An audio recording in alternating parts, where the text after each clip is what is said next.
জয়গুরু। শিষ্যকে যিনি উপদেশ দিয়া অসৎ পথ হতে ফিরিয়ে আনতে পারেন তিনি গুরু হওয়ার যোগ্য।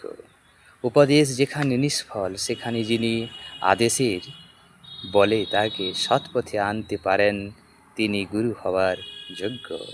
আদেশও যেখানে ব্যর্থ সেখানে যিনি ইচ্ছা বলে শিষ্যকে কুসংস্কার থেকে সংশোধন করে আনতে পারেন তিনি গুরু হবার যোগ্য। ইচ্ছা ও শক্তি যেখানে নিষ্ফল সেখানে তিনি প্রেম দিয়া শিষ্যকে জয় করতে পারেন তিনি গুরু হওয়ার যোগ্য।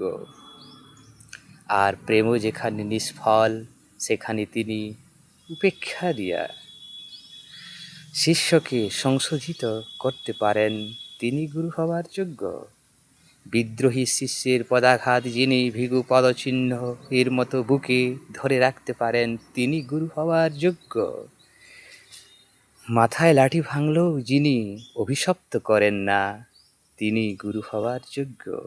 এই যোগ্যতা যাহার নেই তিনি দীক্ষা দিতে পারেন কিন্তু কদাচিৎ গুরু হতে পারেন না। জয় গুরু।